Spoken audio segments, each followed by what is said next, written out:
Hey everybody, we are back with another episode of Can't Stop Snapping, the official podcast of MarvelSnapZone.com. As you guys know, I like to just give a quick update and a quick introduction here before we jump into every episode. Nothing too crazy to share. We dive into the kind of surprise patch in this episode that we got this week, so you'll hear more about that later on here. But what I will say, I kind of alluded to this last week, is that I wanted to share a little bit of my thoughts about Ant-Man and the Wasp: Quantumania, the new movie that came out. Obviously, no spoilers, but I will say that I enjoyed the movie. I felt that it got me very excited about Kang as a character in the MCU. I think Jonathan Majors did a great performance, and I really enjoyed watching him. I do feel that it was a little weaker on the side of story about the Ant-Man characters and kind of the heart that's been there in some of the previous Ant-Man films. But that being said, I still overall enjoyed the movie. I thought it was worth watching. And I'd say, if you have the time, go and check it out while it's still in theaters. But with that being said, and without further ado, let's jump into today's episode.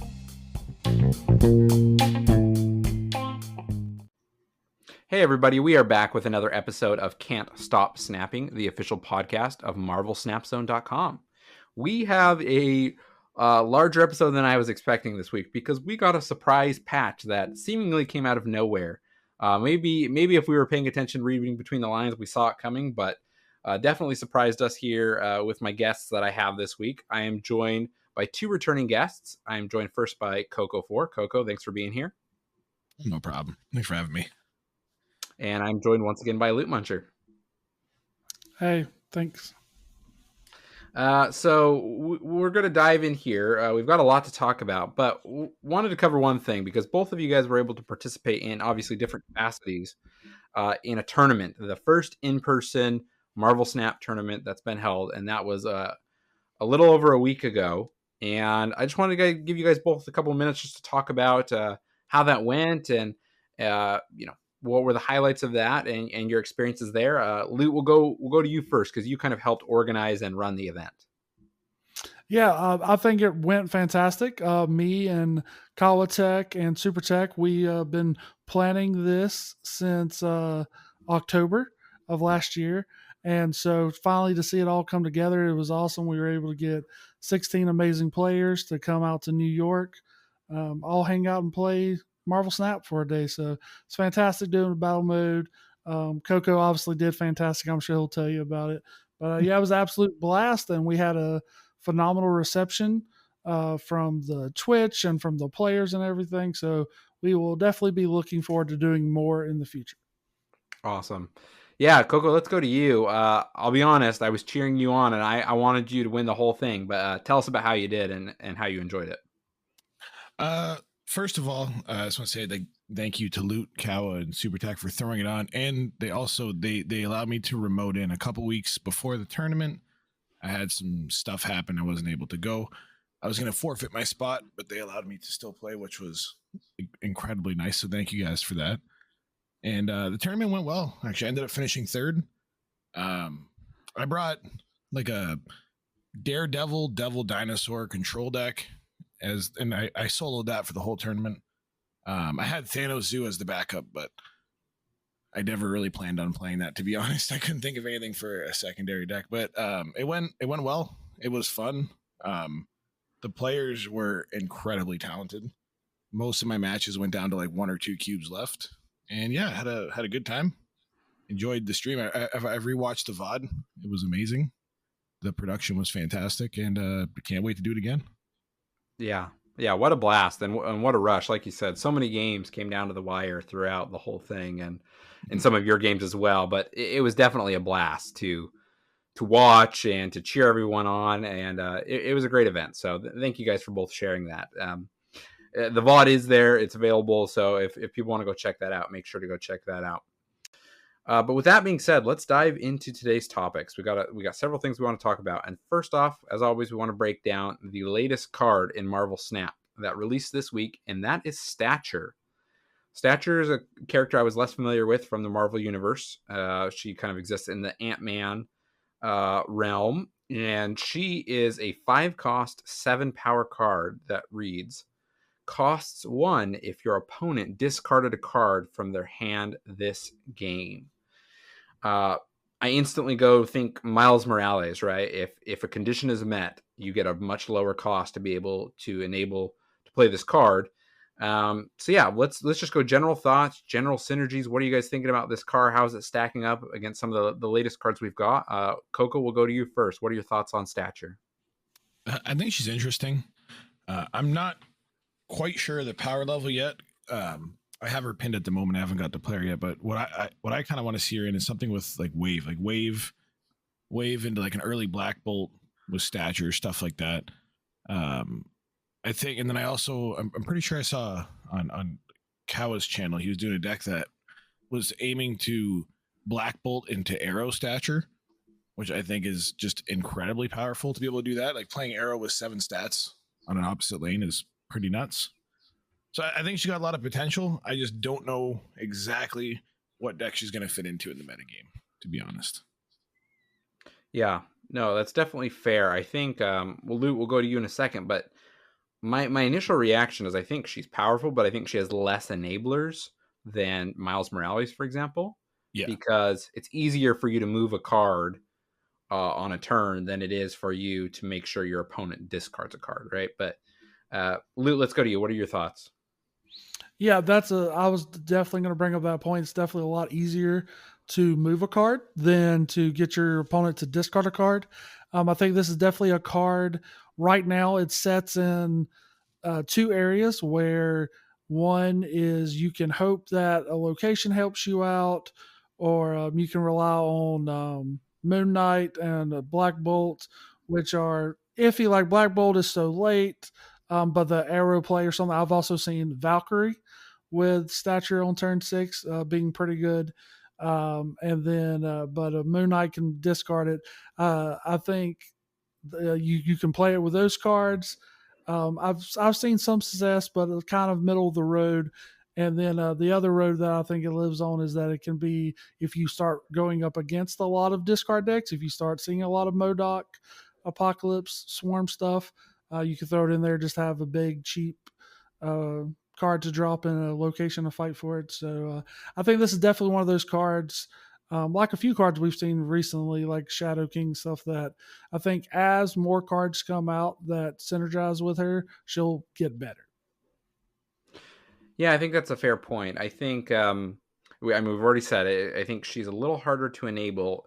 You do have the randomness with Moon Knight, which is one obvious synergy where Moon Knight could discard her.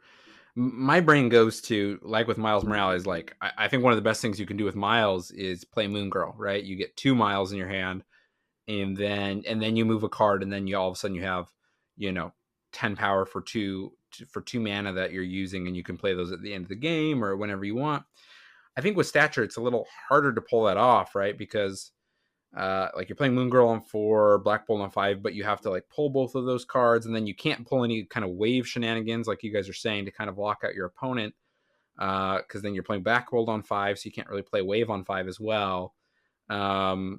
So I think there's definitely some good things, and I think she's definitely has more potential than certain cards that we've got in Series 5.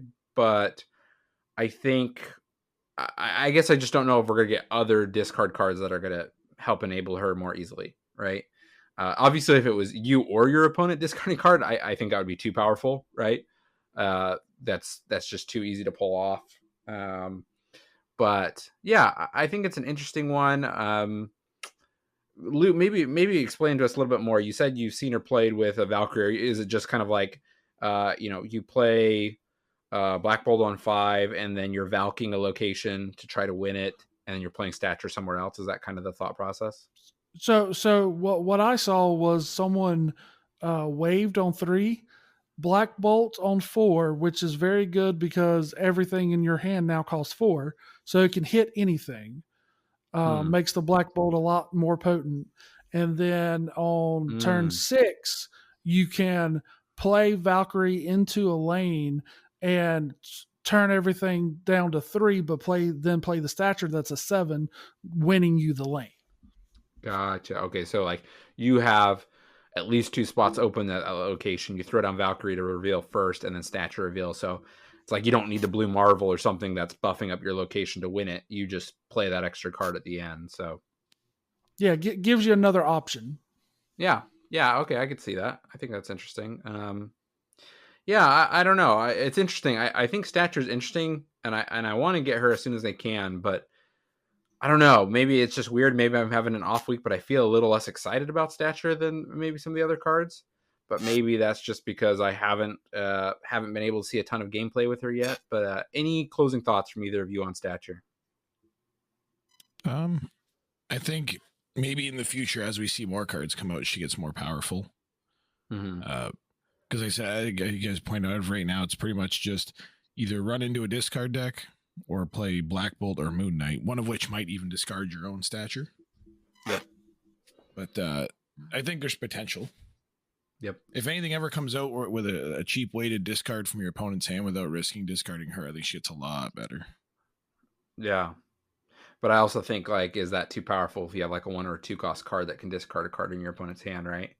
Yeah, it might be. It's because her thing says this game, not last turn. If it was like last turn, it wouldn't be as powerful. But the fact that she's like discarded a hand card from the hand in the game at any point, that actually might be a problem. Yeah, and I guess to clarify what I was saying, I think like if you had another discard card that could discard card from your opponent's hand, like really early in the game, maybe that would be too powerful for that new card. Oh, okay, gotcha. That's what I'm saying. It's like, I guess it's just an interesting space. It's like, how much can they like build on like discarding your opponent's cards for them without it being too overpowered or too frustrating to play against, I guess is the thought. It's like, we got Black Bolt, which, you know, comes late in the game and it's the lowest cost card. So it's like usually not the end of the world for your opponent. And then Moon Knight, it's kind of like it's spin the wheel, you get affected as well. So anything outside of that, I just wonder if it would be too powerful. Again, we're theorizing. We're just kind of examining what could be possible down the road. But I just wonder if there's anything else that's like not too powerful that would enable her better. I don't know. Not yeah. My head, no. Yeah. No, and this is why I always say this is why I'm not. Yeah. I'm not the game designer, right? It'll be interesting to see how she kind of sees more play and more testing as time goes on.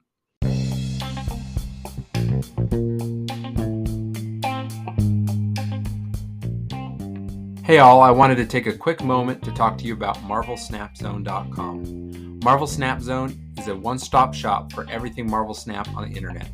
They have new articles nearly every day that cover deck building, strategy, card breakdowns, etc. They have a great collection tracker tool and a deck list builder that works off of that collection tracker so that you can know what decks you can build with your current card collection. They have guides and deck lists for all level of players and all collection level of players. Make sure to go to MarvelSnapZone.com and check it out now.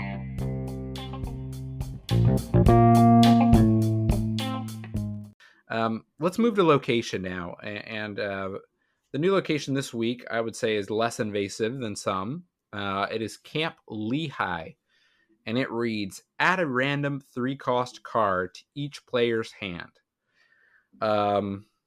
Definitely not anything that for me has kind of flipped the game. Anything? Have you guys had any games so far with this featured location where this has either been detrimental to you because of what your opponent's drawn, or it's been really good for you because of what you've drawn? Anything games to share?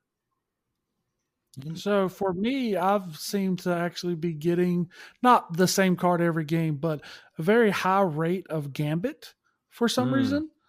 So that's just been very interesting. It's been very good for me. I've been running an Odin deck, so getting a Gambit that I can shoot off and then reactivate again later on is pretty nice. But I have seen a little talk about that it may have a little bit of an issue with randomly generating cards. I've heard other people talk about other cards they've seemed to get more than other. Maybe that's just like a weird coincidence with the randomness. But I like this location. I like that it's not too flashy. Yeah. What about you, Coco? I don't mind it because, like you said, it's nothing that's like play this deck or don't play the game for a couple days. Yeah, which has been very nice. And actually, before we started the podcast today, I was playing a Thanos mirror match, and I got a Killmonger off it when my opponent had this is on the second turn. my opponent had Quinjet, Sunspot, and a couple stones already going. So that was nice. Yeah. It was nice to put Yeah. Killmonger into a lockjaw, blow their board up, and do all that fun stuff. But other than that, no, it's just been like generic stat sticks that have popped out for me. That's about it. Nothing too crazy.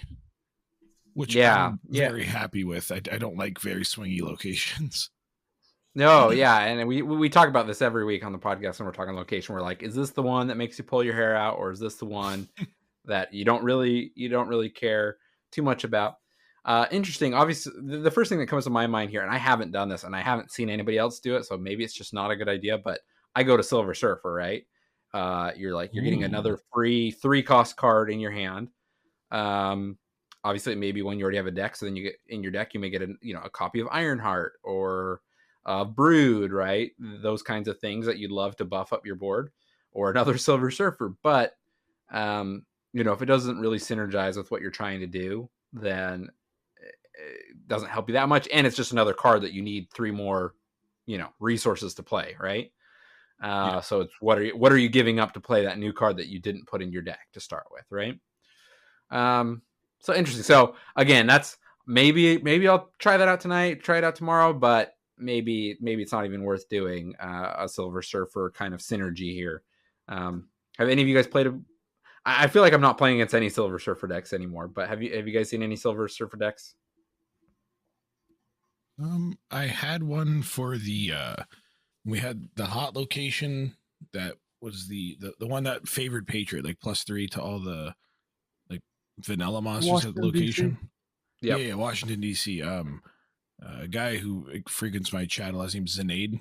He loves Patriot, but he had like this Patriot Surfer deck that played Absorbing Man and Arrow, and I played a bunch of that. That was actually really fun. Other than that, though, I haven't really seen much. No. Yeah, it's definitely fallen off. But yeah, so Camp Lehigh, I think pretty decent, kind of middle of the ground.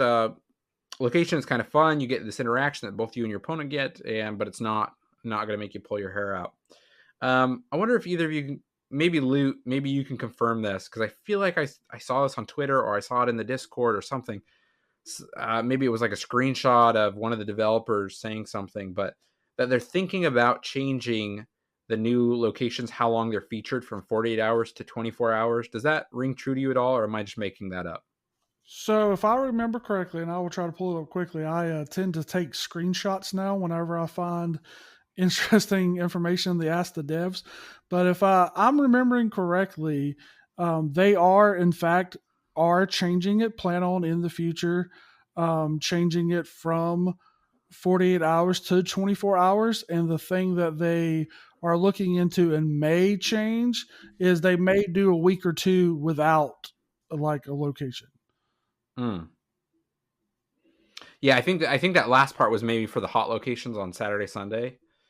Yes, I do believe you're correct on that.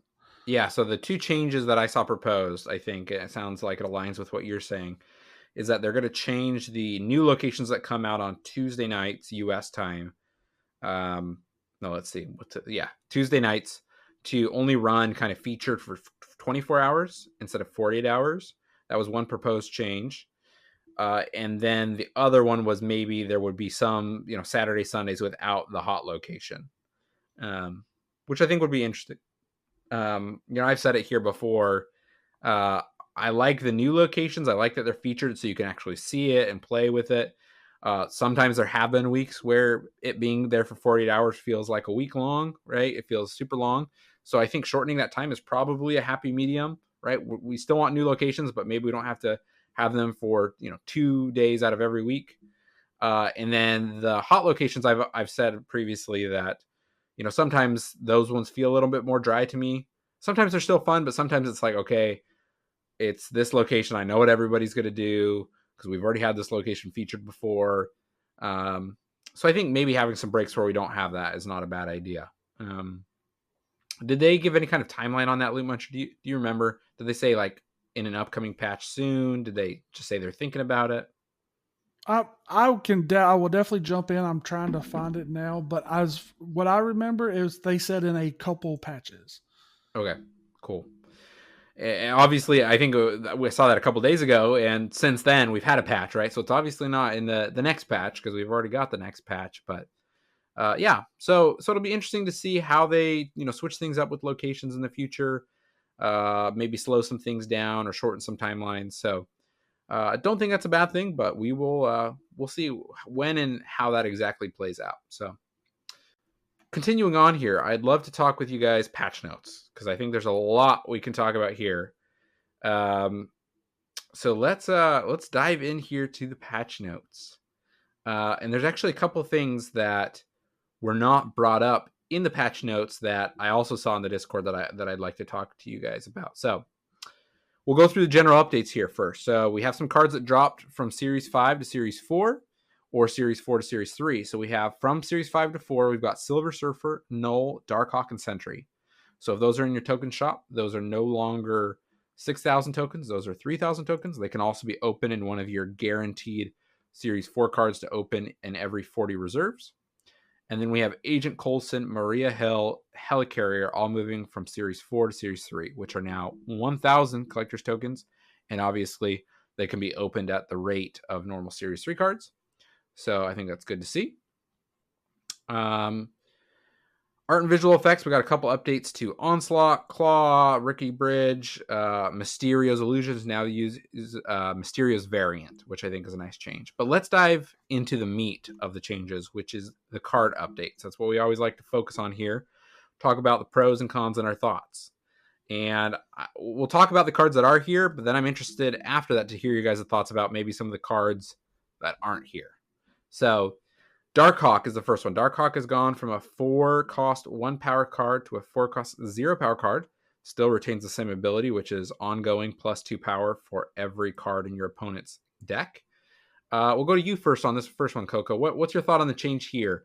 Do you think this is really necessary given the current meta? Do you feel strongly one way or another about this change to Darkhawk? Not entirely. It's just 1 power, so I think it brings it down like a little bit. It'll matter in some games, but I don't think it really changes the card enough to really make an impact on the decks that it's actually played in.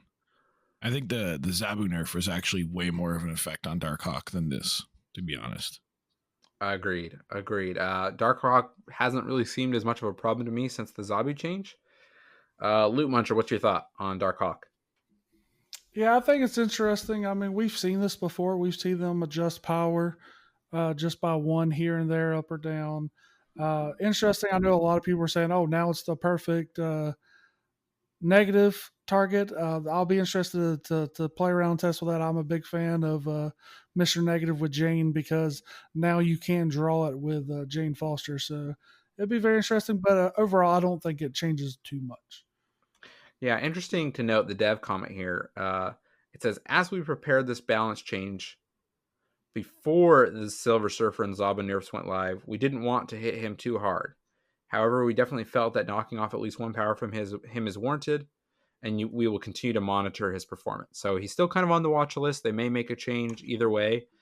But it sounds like they were thinking through this kind of before the Zabu change, but then I think it was kind of clear to them Zabu was the thing that needed to be changed more than Darkhawk because Darkhawk was as good as it was because of Zabu, right? So it'll be interesting. It'll be interesting to see if more changes come to Darkhawk in the future. Next up, we have Thanos, which I honestly was surprised. So I'm interested to hear what you guys have to say. So Thanos retains all of his stones, the Infinity Stones. They have the same abilities. But Thanos has gone from a 6-cost 8-power card to a 6-cost 11-power card.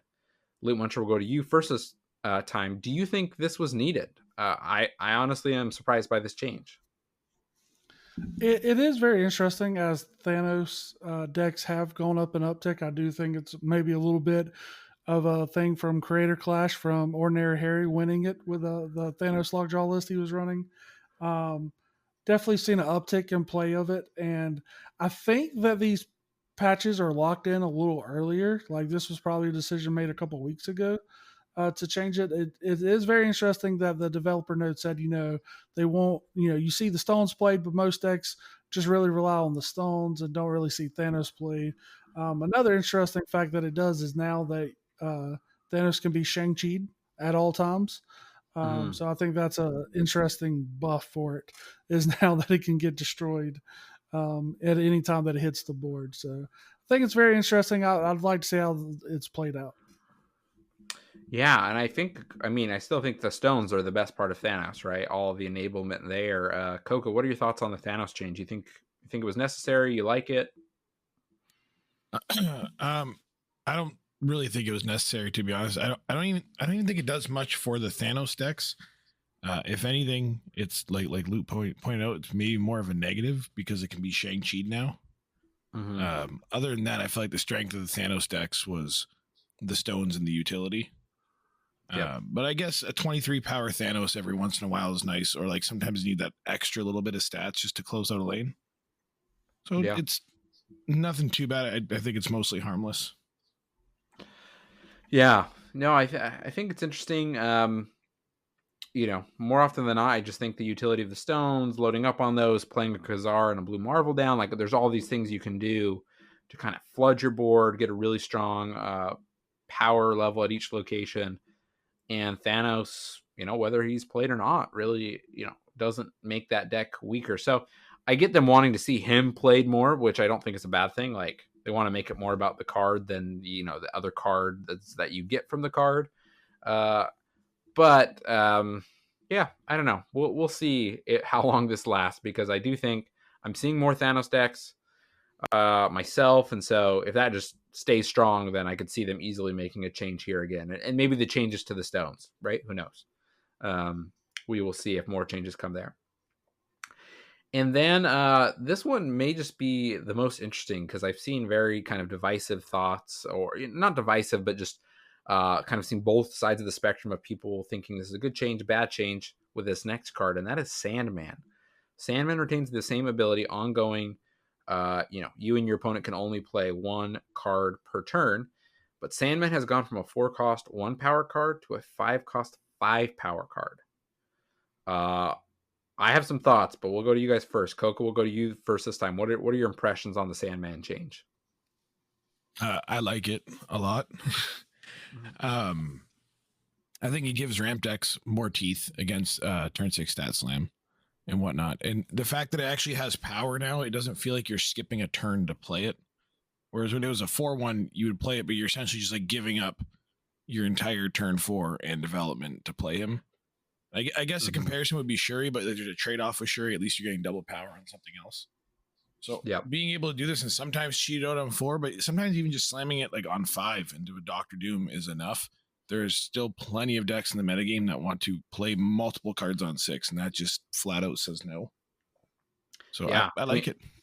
And we were just talking about Thanos, right? Like often you're playing out a ton of cards in that deck, and there's several others. And I think Doctor Doom is a great kind of talking piece here, because Sandman on 5, Doctor Doom on 6, that's 20 stats across the board, right?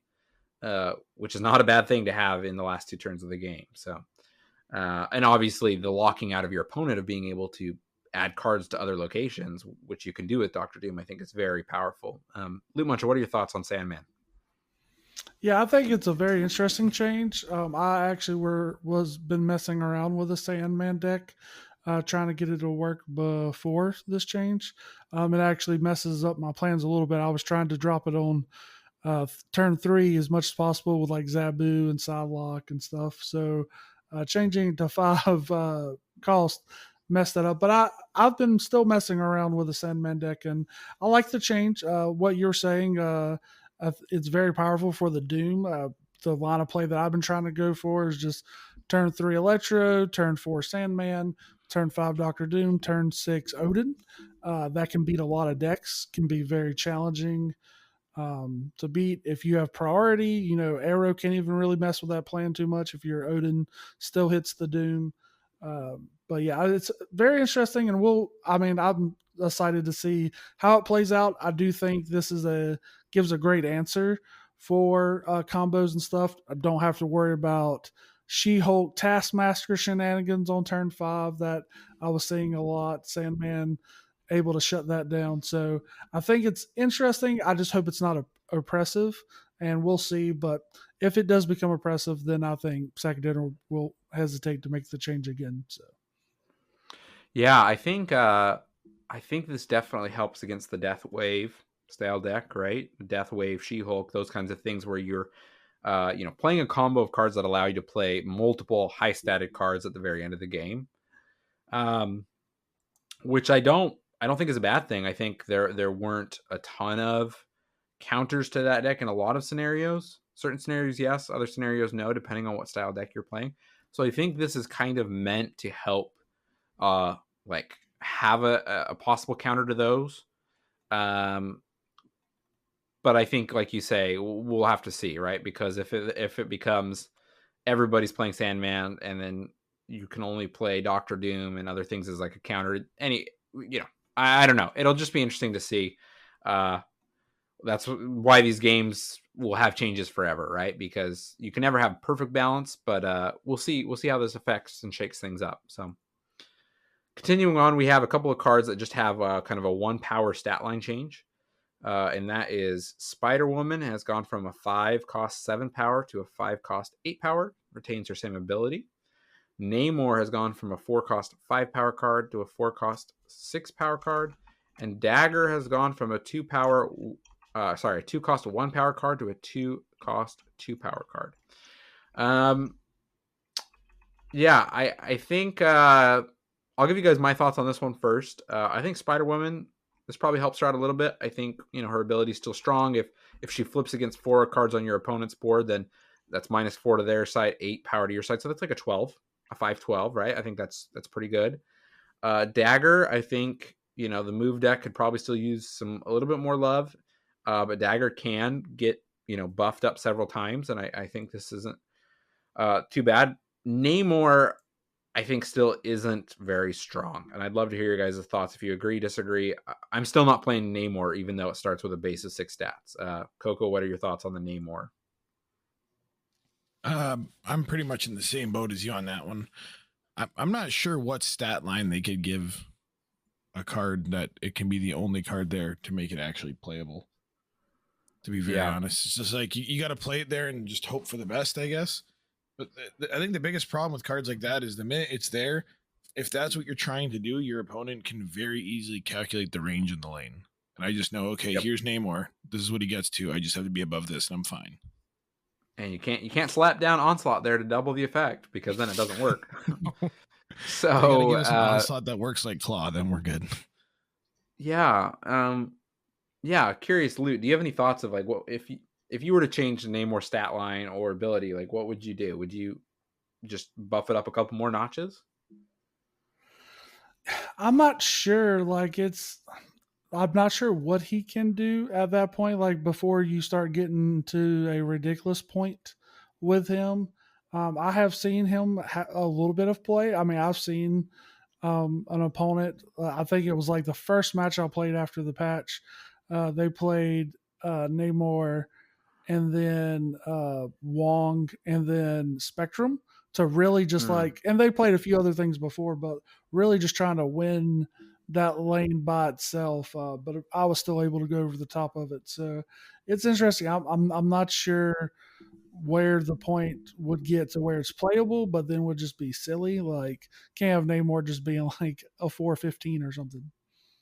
Yeah, it's tricky. It's like because I think it's +5 stats, right? So Namor becomes a 411 when he stands alone. I almost wonder if he was like a 12, if that would be. I don't know. I really don't know, but I just feel like he's still not there. I don't think the ability is a bad idea. You kind of want this card that can kind of have like, if it's alone, it can be buffed or do some ability, but I just don't think it's where it needs to be yet. So I'm interested to see if we see some more love for Namor later on. But after that, we've got just a couple of text changes. Yondu now says, destroy the top card of your opponent's deck. So this is just clarification. It has always counted towards things like it's destroying a card. Like for death's discounted cost, Yondu is counted towards that. But the text was confusing. So I applaud them for including that the destroy word in there, because now it's very clear that this should count. And then we've seen some changes with cards and locations to uh, when you play a card here, to after you play a card here, or after this turn, instead of, when this flips over, etc. So Angela, Bishop, Iron Fist, Lockjaw, and Titania all now say after you play a card instead of when you play a card. This does not change their effects. They will play the same way they've been playing, but this is just hopefully, clarity and making things more clear. And I'm not even going to read the whole list. We have over a dozen locations that have had kind of same change too. And from when, they now say after. And again, that is not changing the functionality of locations. It is just for clarity's sake. But one we will talk about that changed is Sakar. Sakar would, when the location flipped up, it would immediately pull cards from your hand and, play them or put them in the location. And so if it had an on reveal ability, that on reveal ability would happen immediately. But this caused some weird interactions. So now it says after this turn, put a card from each player's hand here. Have you guys run into this location since the patch came out? I ran into it a couple times. You talking with Sakar? I like the change personally. Yeah, I don't like the whole what the problem they're having when stuff would happen like mid turn. They'd be like, well, hold on, does the storm lane close or does it stay open? Stuff like that. So, yeah, wave would be in effect for 2 turns, right? Mm-hmm. Which would be the worst because then it's like, well, I guess I'm not playing any cards for the next 2 turns. Yeah, and now you can also play strategically into it. Like if it pops up and you have like a cheap hand, you can like try and like 50-50 something to come down or like make your odds better that it drops what you want, stuff like that. 100%. I like that because it makes me think intentionally about the location, not like, okay, Sakar's in the game. Arnim Zola's out of my hand and it's useless now and it's on the board and whatever, right? Now it's, okay, I've got 3 cards left in my hand or whatever it is. What am I playing out, right? What would I like as the free play or what would I like to not get played down, etc. So, interesting change. I think it's for the best. And then one other change on the locations is adjusted the cost of Clintar's symbiote from 1 to 4.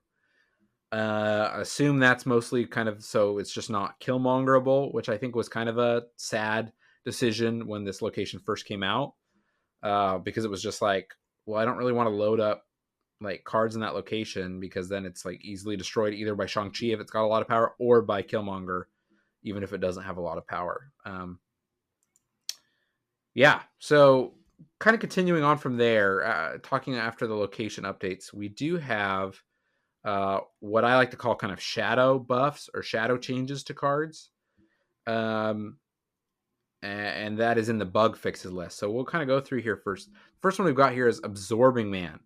Absorbing Man's effect can now be doubled by effects like Wong, Kamartaj, and Odin. And all I can say is hallelujah. I think that's awesome. Luke, what's your thought on the what I would call a buff to Absorbing Man? Yeah, I think it's great. Absorbing Man was definitely one of the cards I was most excited about when they first introduced the token shop. So glad to see that change. I always thought it should work that way, and I remember people arguing that it shouldn't be or whatever. But now to know that it was a bug and that it's fixed is fantastic. I can definitely dust off my Absorbing Man. Like I said, I've been playing an Odin deck, so I've definitely been playing them in there, and it's been very fun and very excited about that. 2 quick things I just want to throw in there real fast with the Sakar change. I think it needed to be changed for the reasons that y'all stated. I don't like what they did because now it's just a turn, like a sooner Grand Central Station. Like it does the same thing now, basically. So I think that's kind of awkward. And then the dagger change, I think is very interesting because it makes for a very strong play that you can do with Human Torch and dagger into Doctor Strange, because Doctor Strange will move both of them. So that's very interesting. But yeah, that is a great call out. Sorry we didn't get your thoughts there. That is something I did not consider, which could be very helpful. And actually, that's a kind of a bigger buff to the move style deck. So good call out there. Curious on this next one for either of you guys. So, Altar of Death now gives energy if Green Goblin or Hobgoblin are played and destroyed on the opponent's side. And I knew this wasn't working before, but I actually don't remember or don't understand. Does it give you the energy for the card being destroyed, or does it give It, you your opponent the energy? it gives you the energy now. It gave the opponent the energy before. Interesting. Yeah. Okay, which kind of makes sense because Altar of Death reads after you play a card here, destroy it. So Mhm. it's like the enable for you to get the energy is you have to play the card. So that makes sense. But the code was reading it, oh, card gets destroyed on this side of the board, give that person the power. Okay, right? Does that sound right? I think Yes. so. Cool. I think so, yeah. Did you guys, I'm looking through here, did you guys see any other changes here that you think are worth bringing up in the bug fix list? I think that was, I know that you and me do this every patch notes, but yeah, I was looking through it earlier. I think those are the biggest ones. Basically, everything else was like sounds and like picture changes and stuff. And so, Yeah. Yeah, I think the only other one I'm seeing here is that Miles Morales' cost is correctly reduced if a card is moved and destroyed before its move okay, yeah. resolved. So is that just like a kingpin thing, or like an arrow into Fisk Tower type thing? Yeah, I think so. Yeah. It's like if a card was moved but then destroyed, it wasn't reducing the cost of Miles. Yeah, I think it was the same thing. I mean, you don't see it now because the leader got buried 6 feet under, but it was like the same thing where if the card got destroyed, you didn't get to leader the copy of the destroyed card. So. Gotcha. So I can't remember if we just mentioned. I was just looking through it. The issue with the card purchase on the wrong item when the token shop rolls over.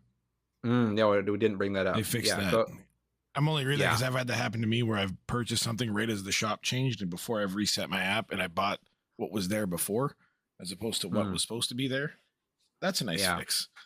Yeah. Were you able to? I'm assuming people would maybe be able to get that resolved with customer support, but I guess I don't know if you attempted that at all. I didn't even attempt it. I just ended up buying, like reopening my app and then just buying what I wanted and just accepted the loss. And but definitely contacting support. I should have. Yeah, but I mean, very frustrating, and it's frustrating that you'd even have to theoretically contact somebody because it's like I'm looking at the thing I want to buy, so it should buy that, right? So good. Yeah, fix. well, especially like on the Canadian side, that's like for a 700 gold one, that's like $15. Yeah, totally get that. One thing I want, we're running down. We've got a few minutes here. I'm gonna go to you first, Coco, because I think I know Lute's thoughts on this. But one card I was surprised to not see on the change list here was Arrow. And I know people have different thoughts about should Arrow be nerfed, should she be changed, etc. I guess my questions are: were you surprised to not see her, and do you think she needs to be changed anytime soon? I'm not surprised to not see her, and I hope we don't see a change. Okay. We need some level of interaction. Yeah. And also, like, Arrow puts Galactus in check. Like, heavily puts Galactus in check because she's played in like every deck. That's one of the reasons why Galactus can't just like comfortably play out wherever they want. They have to like front load an entire location just like to not get arrowed. And I've seen people draw the comparison between like Arrow and Leader. I don't think it exists. There is way more ways to play around Arrow, and you have to actually work for it. Like to get that position, you have to.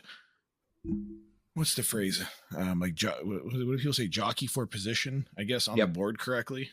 And navigate right, and then it doesn't always work either because like depending on like what you do as the opponent, you can lock out an arrow lane.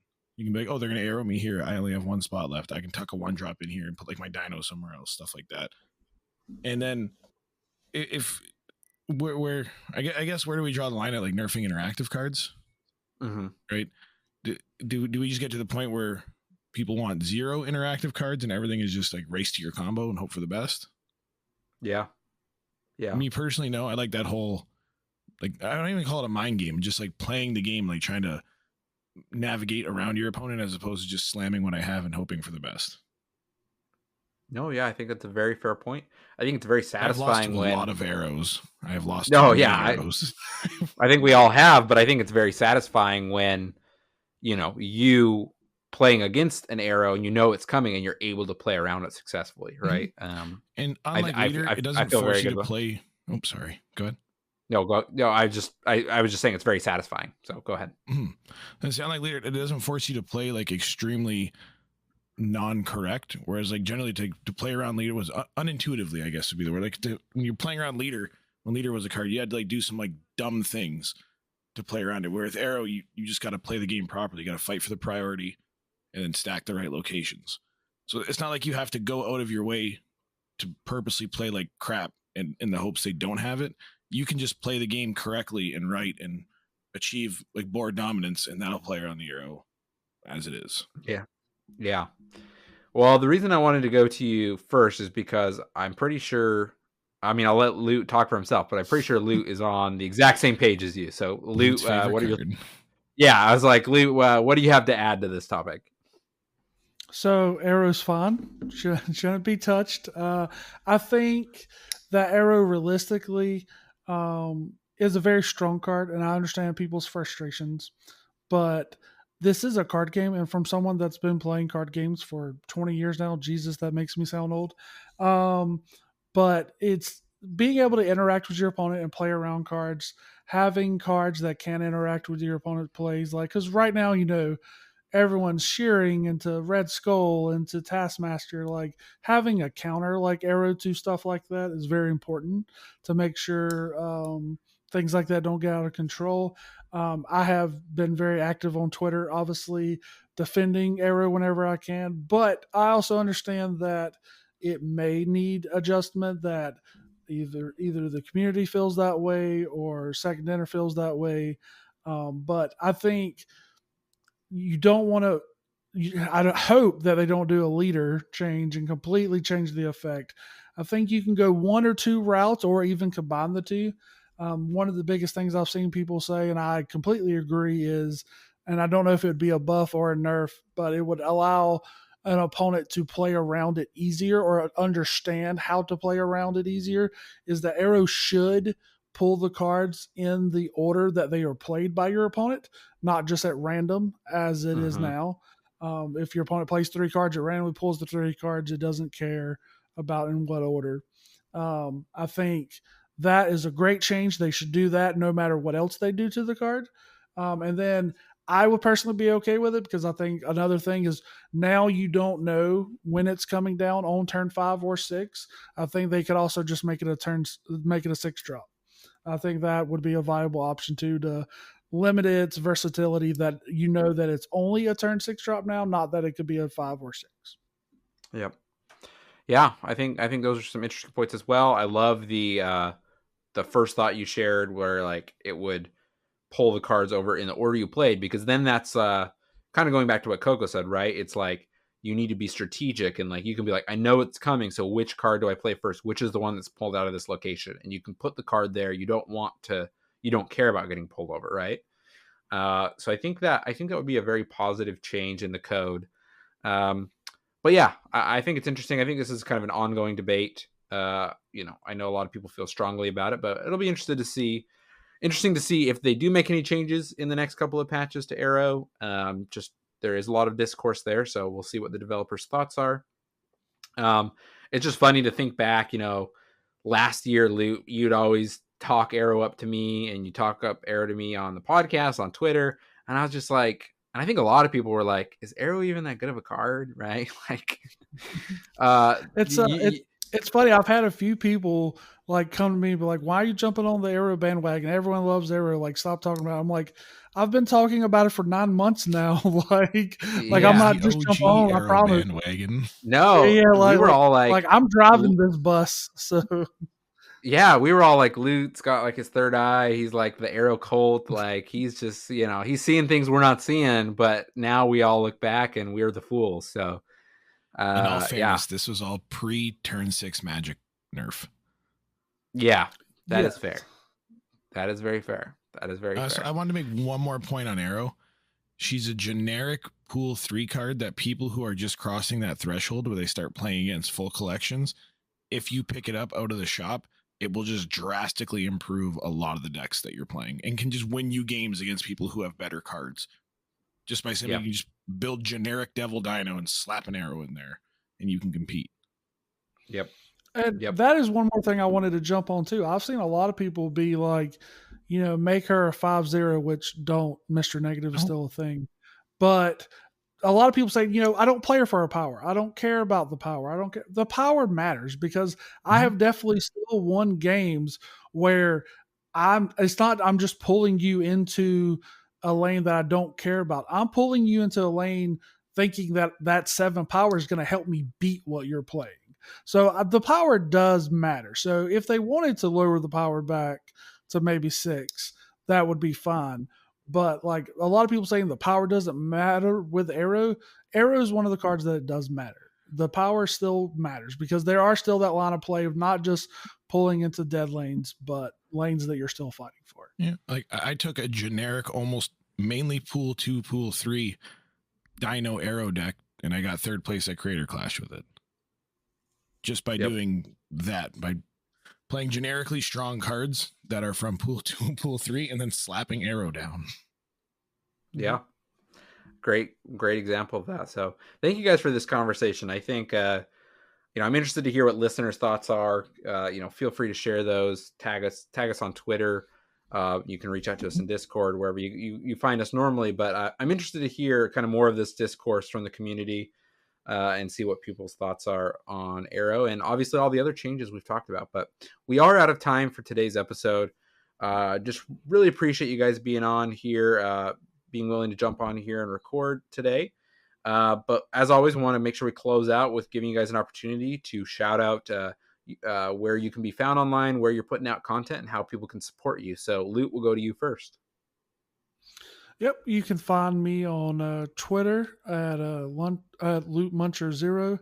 Same on Twitch. The Twitch streams are very sparse these days, but you can also now check me out on YouTube.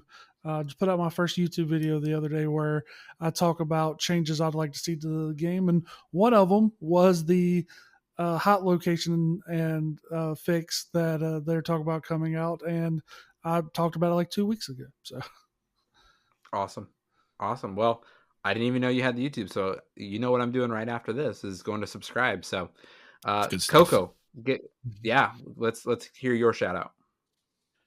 You can find me on Twitter at Coco4CCG.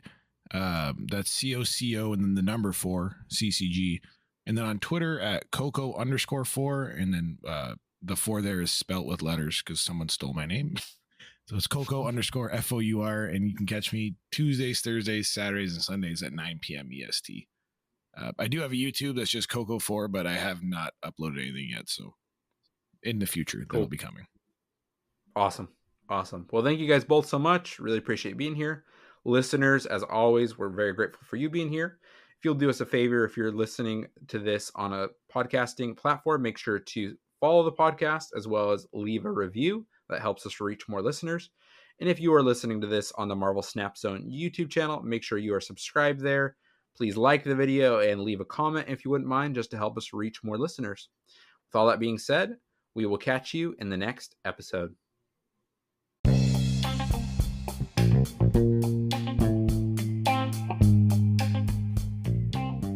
Can't Stop Snapping is a podcast written, recorded, produced, and hosted by Michael Thurman.